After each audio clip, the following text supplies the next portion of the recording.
So welcome everyone. My name is Sarah Brandenburg and I work for HR Partner as a part of our customer success team.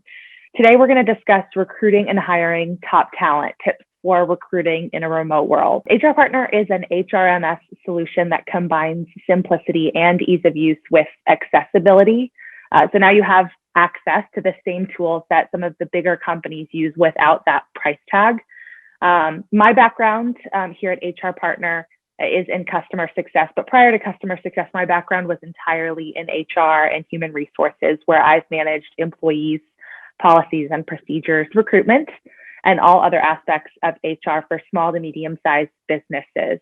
I hold an active professional in human resources, a PHR certification from HRCI, and I love working with our clients to consult on how HR Partner can best support their organizations. So with the start of the new year, it is the perfect opportunity to focus on recruiting and to focus on your hiring process and how to make any necessary improvements to find the very best team members for your organization. Hiring the right candidate can lead to efficiency and effectiveness within your organization. It is also no secret that recruiting can be very costly, both in terms of money and in terms of time.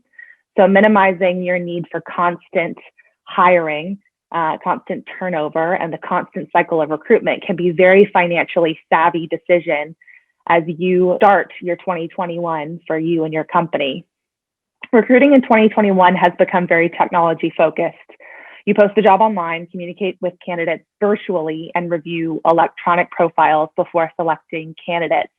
And we want to help you use all of the tools that are out there to the best of your ability. And the end goal is always going to be to attract and retain the top talent for your team so that you can continue to grow and develop as an organization and be successful on the whole. So today we're going to talk about all these things and more, including how to post, where to post, what internal steps to take to ease the hiring process as much as possible.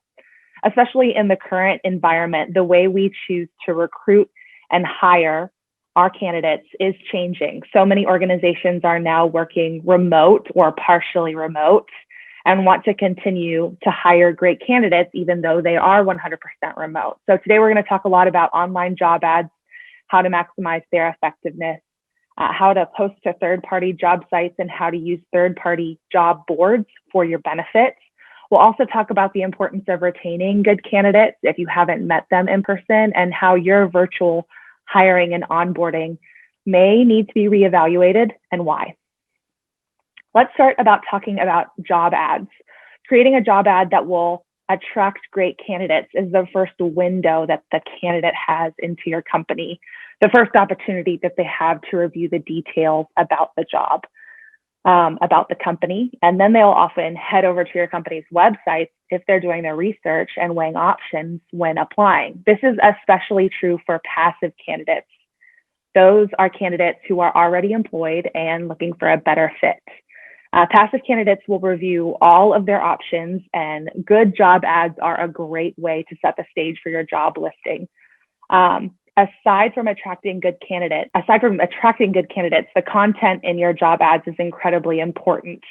And it's important for when you use those third-party job boards as well. I'm going to talk a little bit about that specifically later. First, let's talk about the difference between job ads and job descriptions.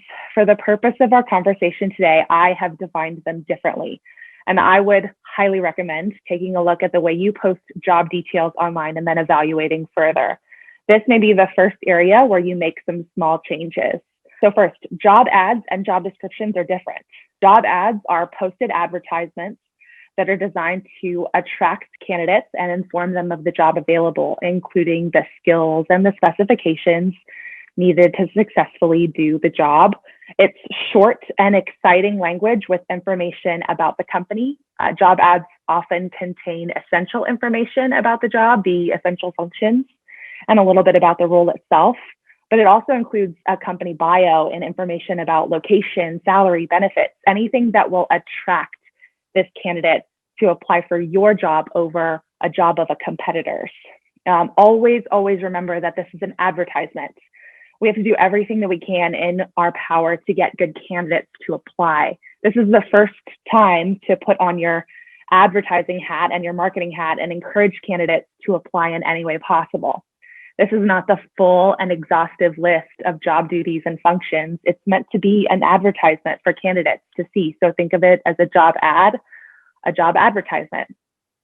A job description, these are internal documents that outline the duties and responsibilities of the job, including the knowledge, skills, and abilities that are needed to perform the job at hand. They're longer and more formal documents, and they're shared internally within the company.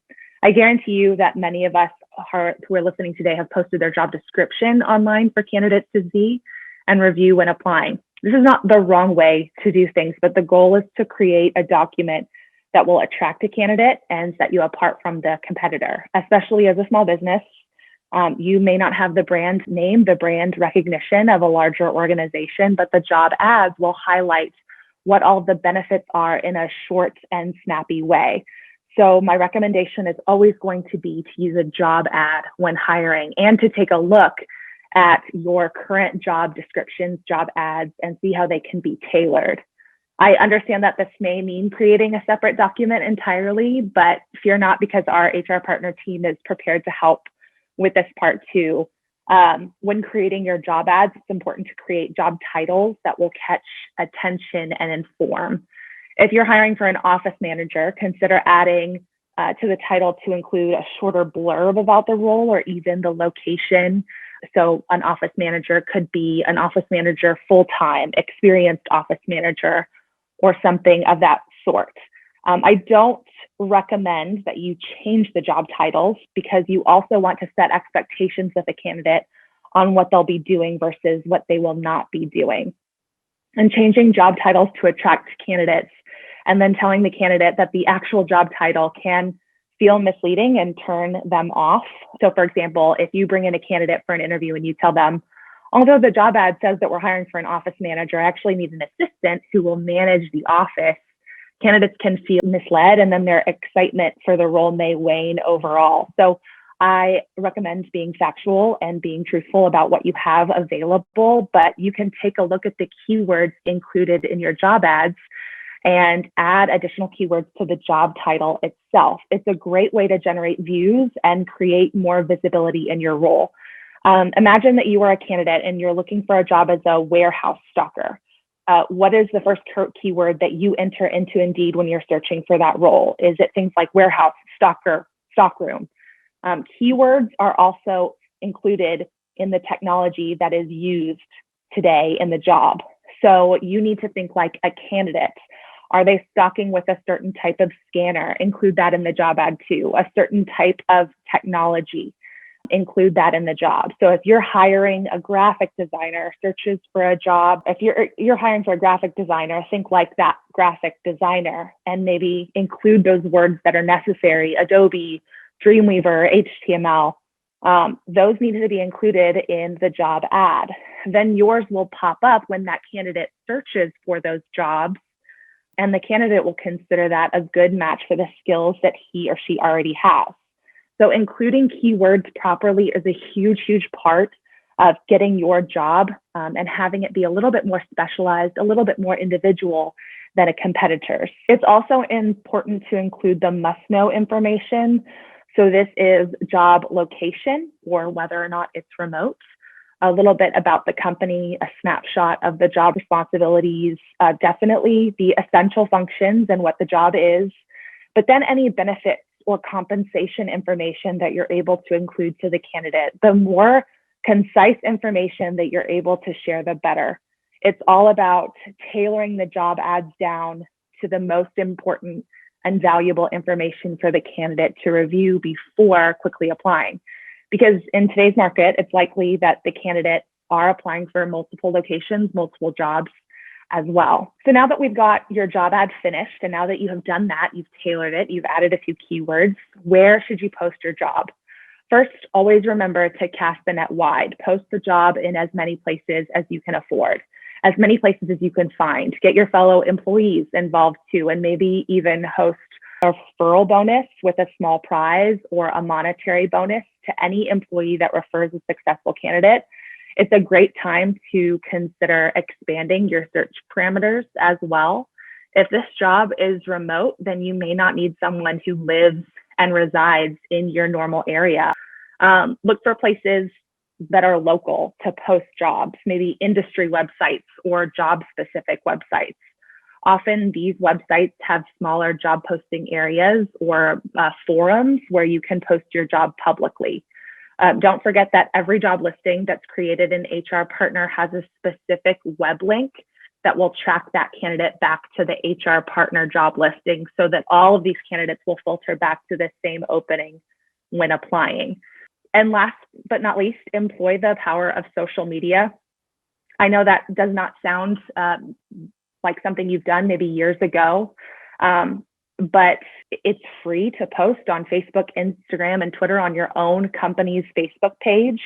And that's another way to advertise the job. In today's marketplace, you can't just post your job to your own website and expect the candidates to come to you. You have to post where the candidates go, where the candidates will see it. So you have to go to the candidates and advertise as much as possible. That's the primary responsibility of a good recruiter today, is to go where the candidates are and get the word out, cast the net as wide as possible. So if nothing else today, you'll learn to post the job in as many places as you can and get a little bit creative with where you've posted. So at least you're having quite a candidate pool to search from, so you can find the very best talent that is out there and is available to you. So we can't forget about third-party job boards. Job boards like Indeed, Glassdoor, LinkedIn, to name a few. They're well-known names, and candidates will often go straight to these sites when considering searching for a new job. This means that it benefits you to consider posting here as well, and many of you already do. So how do these job boards work? So of course, sites like these have a combination of free and paid job slots and listings where you can pay to have your job parked in a sponsored spot. They also offer job scraping. So if you pay per click or if you pay for a park slot, you set a budget and you're paying for that spot to be parked there for maybe a set amount of days, 30, 60, 90 days. Maybe you have a contract and you pay for that spot for a year. But sometimes that's not necessarily within your budget. And many of these sites also participate in what's called job scraping. So what is job scraping? It's when a job board gathers or scrapes web information about open positions that is already found on the web to attract web traffic to their own site. So ideally, when done correctly, the job information then redirects the candidate back to your own website to apply. So this is a mutually beneficial relationship. It's free advertising for you, and it's free website traffic for the job board. You'll know this because Indeed was one of the first to pioneer the efforts of job scraping. So what Indeed did was go out and find those free open source web content, scrape it off, and then push it over to their own website so the candidates would see all of the jobs that were there. There are, of course, some drawbacks to this model. So number one, you cannot guarantee that your job will be scraped.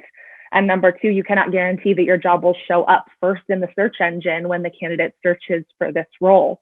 You can't necessarily guarantee that it's going to be on page one when you're searching. So that's when you have to consider whether or not to use paid or sponsored job slots, because there are times when this is more beneficial and when paying for a sponsored post is really, really important, because you need to have that guarantee of searching for an office manager and having that candidate show up and it's the very first one that they apply for. So when your job is really, really common, when you have a really high urgency, that's when it's very important to consider paying for sponsored job posts or paid job slots. And don't forget about HR Partners job board integration as well. So this is completely free to our current clients. We have the opportunity to filter over your job listings to both Indeed and Glassdoor at no cost to you. So although we can't guarantee your job placement on a certain page of the searches, we do have a connection with both Indeed and Glassdoor to turn on the functionality of job scraping, and within 24 to 48 hours, your job will be posted on both of these sites. So they know to scrape our websites and our servers because we have that connection with both of those sites already at no additional cost to our clients. So let's move on to application questions. Earlier in today's webinar, I mentioned that it may be a good opportunity for you to evaluate your hiring and onboarding process and to tailor your application questions to your top needs in the job listings. So creating questions that are specific to the job location, skills, certifications, diplomas, degrees. This is a great time to start setting expectations with your candidates early and to outline what may be more important for your team. So if you're hiring for a warehouse associate, that stockroom associate, are you asking them relevant questions for that job? Have you ever worked in a warehouse before? Have you lived within a commutable distance? And then asking more questions that are related to that job specific. If it's a more specialized role, this is a great place to ask about certifications or diplomas. You have XYZ certification, which tells the candidate that it's important to you and the team. The answer to all of these questions will be in that application section, and then we'll set one candidate apart from another. So the way they answer these questions here and the way you tailor your application questions to your top needs will be helpful when you start filtering through all of these applications. This is going to make that hiring process more individual for the role at hand. I understand, again, that it can be more work up front to create different applications for different jobs, but you're creating a process that can be reused again and again in the future. It's also going to make your job easier when you have multiple applications filtering in. We just talked about casting the net wide. So when you have so many candidates coming in, it's going to be easy for you to, as a hiring manager, to see who lives nearby, who has a diploma or a degree, and maybe then you prioritize those candidates first. Even if it's something that you've asked, maybe it's considered a nice to have skill, you can prioritize interviewing those candidates first and make the most of your time. It's another way to streamline your process first. And it's always a hot button topic to talk about finding the right candidate. So first you need to ask yourself, what are some of the indicators that you need to see in a successful candidate? What will make this candidate successful, and how do we qualify that trait or that skill? This is where you further develop your hiring process and you further develop or take a look at what attributes and skills matter the most when hiring. So if you're hiring for a graphic designer and you need to see certain indicators in a candidate to be successful, this is a great time to figure out how you're going to quantify this. So is it looking at a resume, or is it by interviewing? This is a great time to also develop your interview questions. So what questions are you going to ask in an interview? And that way you can ask those same questions to each and every candidate to keep the process both consistent and reliable. And then feel free to involve your other hiring team members in this process. They may have great input on finding great team members and how to find the candidate who's most skilled or is the best fit. You really do want everyone on the same page so that when you start reviewing resumes and interviewing candidates, the team knows what you're looking for. So start with these types of questions, these big picture questions, and then outline what you want to see in terms of hard skills versus soft skills. So I always think it's good to differentiate between the two. So hard skills or soft skills first is attitude, communication, leadership, big picture attributes you want to see. Hard skills are maybe a little bit easier to quantify. So do they have experience in Microsoft Office, Teams, or Keynote? This is also an excellent opportunity to add additional keywords into your job ad. So anytime you have a hard skill that you want to quantify, add that in, and that indication will be helpful for your job ad, and it will help you identify a successful candidate. This is information that can be a part of that. A successful candidate will have X, Y, and Z. This tells the candidate in the job ad what you're looking for in a very transparent way and is an opportunity to evaluate your current staff. So say you're hiring a graphic designer and you would like to add someone to your team, so someone new hiring to your team. Do you have an employee who has already been successful in the role? So what traits does that person have? And what makes them successful? What's their background and their knowledge? What are those specific skills? So is this person successful because they have excellent time management, excellent leadership, customer service? Probably, of course. So many of those examples would be great to have, but what is the most important to focus on when recruiting someone new? So grab those most importance to you. And don't forget that HR Partner allows you to use a candidate scorecard to be able to figure out those most important attributes. So you can input these into the scorecard so that each and every member of the hiring team can rate and comment on each attribute for each candidate. And the fact is that these will differ with each and every job, which is why it's helpful to tailor the process based on your job. So further to that, creating interview questions that have a combination of both those hard skills and soft skills questions is very important. I also suggest that you interview using some open-ended questions. So maybe this looks like something like, have you ever used Adobe Photoshop? So this is a yes or no answer question. But if you incorporate a more open-ended question, tell me about a time when you've used Adobe Photoshop. Now you've turned that interview question into a conversation, and you've forced the candidate to be specific and measurable in their response. So it may be more valuable to you to have a few interview questions like this. One of my very favorite interview questions to ask is, what previous role has been your favorite and why? And the why is so important here, because now you're creating a conversation. You're forcing your candidate to identify what they found ideal in that role and why that was a best fit for them. So they're outlining their likes, their strengths, and their attributes here, making it easier for you to compare the current job at hand and how they may match up in the long run. So if they're answering, I really loved this job as a developer at XYZ Corporation because I was able to work independently and I finished my projects on my own. I had lots of autonomy, et cetera, et cetera. But you know that your current developer opening requires a lot of oversight, a lot of teamwork, and that's something to address or note down because it may not be the best fit for them long run. And I always encourage transparency. So that's something that can continue to use that interview conversation between you and that candidate. So again, we talked about changing the way your hiring process happens, changing this based on what attributes you're looking for. Changing the length of the application questions can be helpful too. So maybe you have a very lengthy hiring process or an application packet, and you're not getting a lot of candidates who are applying.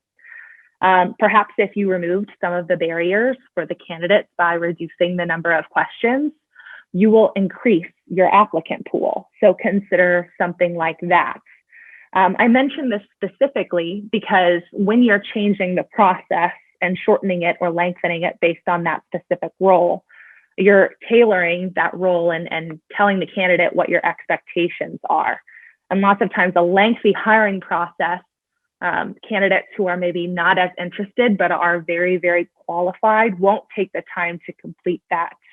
But that does not mean that they're not qualified or they're not a good fit. So a small thing about HR Partner specifically, our applicant tracking system module, our recruitment module in HR Partner does not require any candidates to log in to create a username and password. And that was designed intentionally because there are many applicant tracking systems, ATS systems, or recruitment systems that require a candidate to enroll, to create a username and password.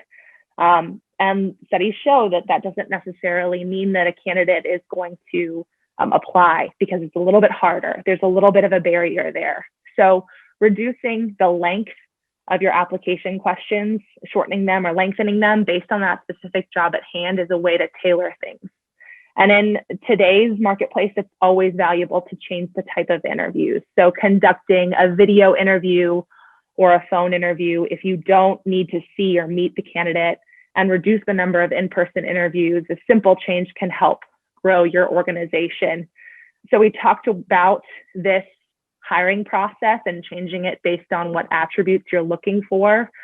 And so this is an opportunity. This screenshot here shows you 4 different levels that you go through. applied, pre-screening, interviewing, and then the second interview. But for one position, you may not have that second interview. You may not have the pre-screening efforts. So you can, an HR partner, quickly change that hiring process as well. So interviewing virtually is obviously very important in today's world as well. And the goal here is to create the safest interview process possible for you, your team members, and your candidates. Meaningful virtual interviewing is still possible when in person, and when those people aren't meeting face to face, and when that's not a good option. So you still can connect with others online. There's a lot of tools that you can use: Zoom, FaceTime, any other video software that allows you to interview virtually. Don't forget about those from any other tips that you have earlier as well. And when you're interviewing virtually, you may not necessarily require a video call. It's possible to ask the candidate to send in a pre-recorded video of himself or herself answering questions that you have provided. That's another helpful idea when you're trying to evaluate as many candidates as possible and make a selection for your team. So I showed the earlier slide about the pre-screening efforts. Perhaps that is an excellent opportunity to pre-screen if you ask them to send in a video interview answering questions that you have predetermined, and you're able to watch that video and speed the process up for you and your hiring team and your evaluation panel. This is actually going to be something that we cover in depth at our next webinar. I encourage you to keep in touch as we start sending out information for our next webinar. It's a continuation of the Recruitment in 2021 series, and we're going to cover interviewing in a remote world. We're very excited about that and all the tips and tricks you can gather about interviewing virtually and in person in today's market. So interview styles, questions, interviewing online, lots more. And so we're going to finish today's webinar by answering any questions that you have. So somebody asked about having a summary, job aid, summary of the information. You're also going to get the recording of today's webinar that we will send out. So you have access to the recording at the end. I noticed during one of our conversations towards the end is somebody brought up the process of assessments, testing pre-employment assessments. So a couple of thoughts related to assessments as a pre-screening measure. Those can be excellent tools, especially when you have questions where employees or jobs specifically that require technical skills or hard skills that can be measured. So those can be very good because those are often very reliable and very valuable information is being captured. If you have specifically an assessment tool that measures only soft skills, I would be very careful about using those unless they are reliable data and consistent data, because remember, you're measuring this amongst multiple candidates, so you want to be able to show some consistency among your candidates.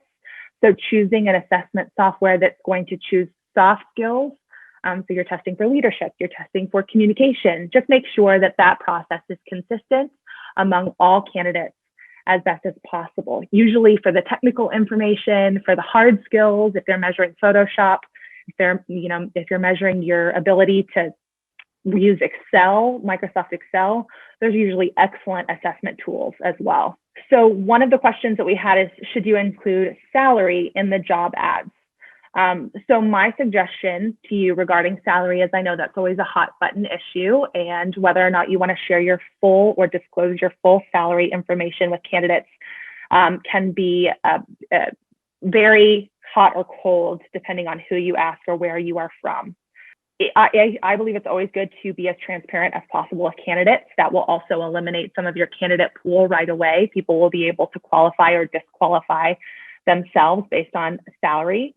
It's also very good to put a range or general compensation information. So maybe you aren't comfortable listing just a job salary or salary information, but you want to put bits about the compensation information. So you don't want to put that it pays X amount per year, but you can put commensurate salary or salary commensurate based on experience, or a competitive base salary with the opportunity for yearly or annual bonuses.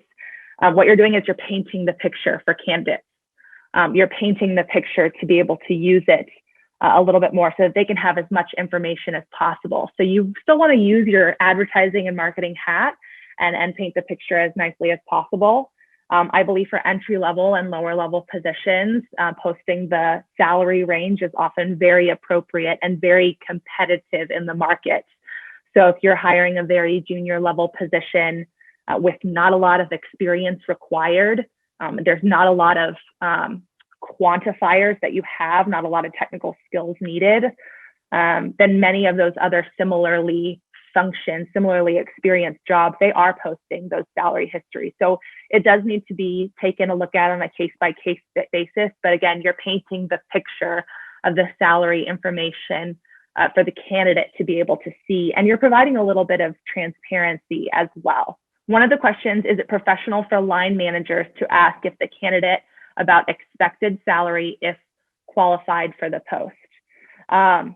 So I would take a look at your specific jurisdiction. It's not appropriate to ask about previous salary history, and often that's not necessarily professional or acceptable, though that may have been the case years ago. But you can ask about expected salary.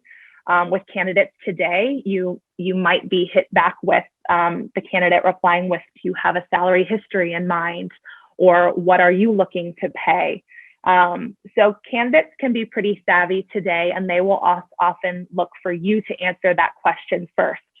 So although you may not post it in the job ad, I would be prepared to answer very transparent information about salary requirements and your budget for that position. So that is something as an attribute that you can outline ahead of time. Definitely ask about that, but asking about previous salary history, depending on the locale and your specific location and industry, often that's not appropriate to ask, but you can ask them about their salary goals and their salary expectations. So there's that fine line there regarding salary history. So I would say tread as professionally as possible there. I know that's a very vague answer, but I would say that asking about expected salary history is just fine when done correctly, but be prepared for the candidate to be able to ask back what the specific salary history is, and that's just fine too. Let's go ahead and talk a little bit more about HR Partner and our specials going on. So for new clients, we have a special offer that's posted on our website. It is 50% off for the next 6 months. We're very excited about that. That means 50% off your monthly or annual cost for that first 6 months of your subscription with HR Partner for any new clients. For current clients, if you're a current client and you're logged in today, we're excited to be able to offer you 2 additional admin user seats. So all you have to do is email support@hrpartner.io, and then you can go ahead and request those additional salary or additional admin user seats, and we'll add those to your account at no additional charge. Now we're also scheduling demos, and we're doing that 14-day free trial. So if you are not a current client of HR Partner and you're interested in learning more, we would love to answer your questions, meet you via demo, and help you enroll through that free trial so that you can test the software a little bit yourself before subscribing. And then stay tuned for our next webinar series that will cover interviewing in a remote world. So we appreciate you logging in today. Thank you very, very much. It was good to meet and to see all of you and to help you with your questions. Hope everybody has a wonderful day.